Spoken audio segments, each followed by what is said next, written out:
Thank you for tuning in to the best parenting show on the internet, Post Daily Dose. It's the Post.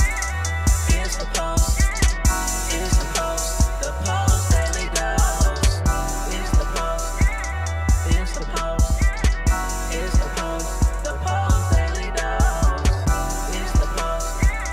It's the Post. Hey, good evening, Facebook family. Welcome to another episode of Post Daily Dose. With me, your trusted parenting advisor, faithful guide, and servant on the healing journey. What's my name? Big Papa Brian+Post. Hope everyone's doing fantastic this evening. I'm checking out that glare as I'm talking to you guys. I'm thinking I might have to reposition my camera and get you guys out of the sun. Let's do that. Seems to be a little bit of sun popping there through the bushes. Maybe this will be a little bit better. Yeah, I think that's a little bit better. Hello there, Opal Faye at a Post. I see you shining, girl. So I am coming to you guys from Brooklyn, New York, and it's a beautiful evening.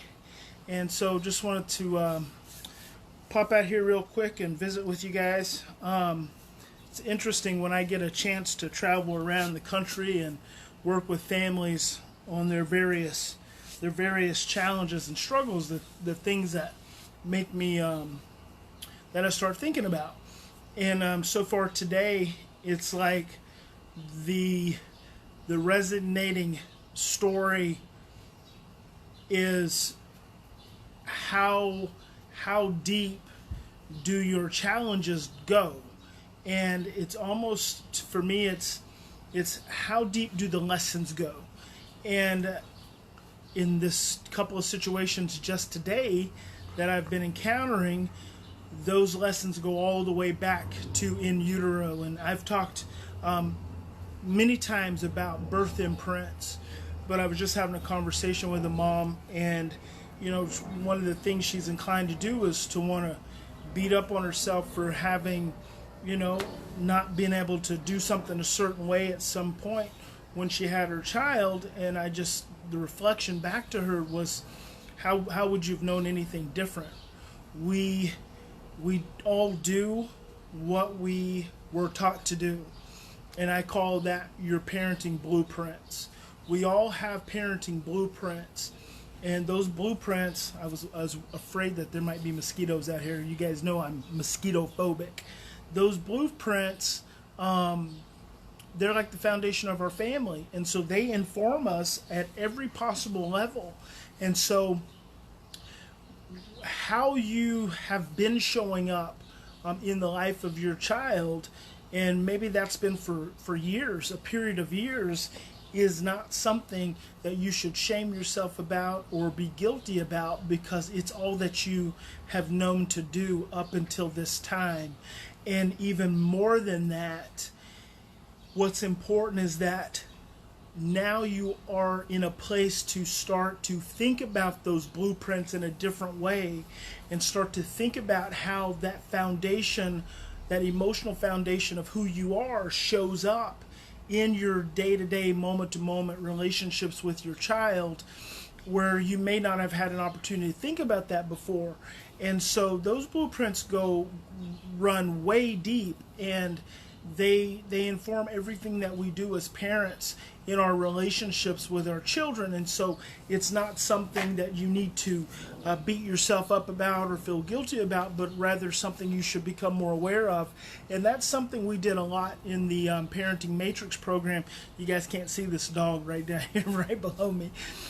In the Parenting Matrix program, one of the things we spent a lot of time kind of processing was not just your own in utero experience, but what was the experience of your mom and dad?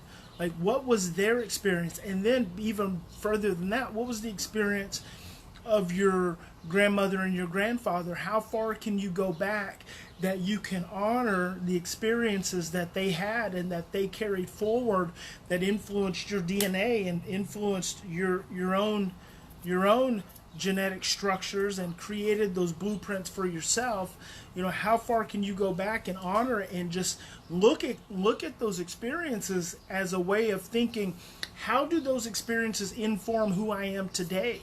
What anxieties, what fears, what traumas occurred back then still keep showing up in my life today?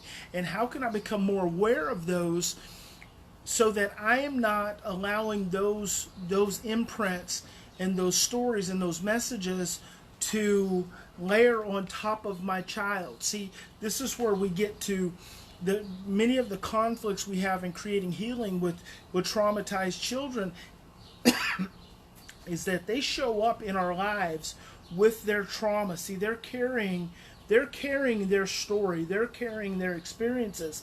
And I talk about that a lot when I'm talking about the brainstem, because that's where it's stored. But when their trauma and their anxieties trigger our trauma and our anxieties, we end up layering our trauma on top of their trauma. And the reason children don't get better and the reason they grow older and not better is because we're not giving them an opportunity to be able to work through their trauma, because we keep layering their trauma with our trauma.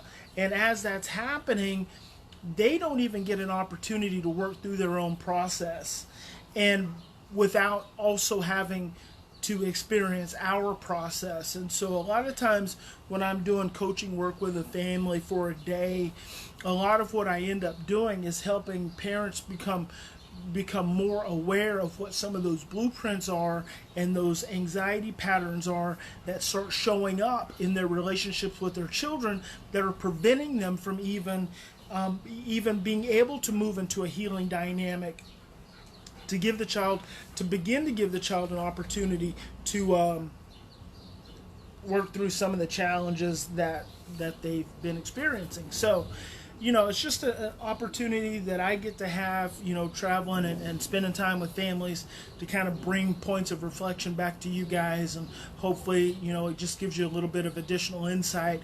And I just want to close by asking you, it's not enough to think about your own. Taffy the dog is ready to go in the house. She said it's hot out here. It's not enough to just think about your own birth. It is, you have to go even further than that. Think about what was going on with your mom and dad. Think about what was going on with your grandma and your grandpa. And it's not too far back for some of us at 46 that we can go into the generations and hit slavery.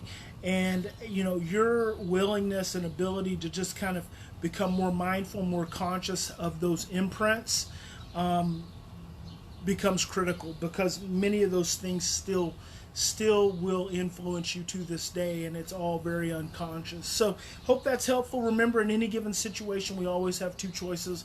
We can continue to react from our same blueprints of stress and fear and trauma and overwhelm, or we can stop, we can slow down, we can take 3 to 10 deep breaths, and we can choose love. And I hope you guys will choose love. So I'm going to go ahead and sign off. Hope you guys have a fantastic evening. Big Papa loves you. God bless, and we will talk to you tomorrow.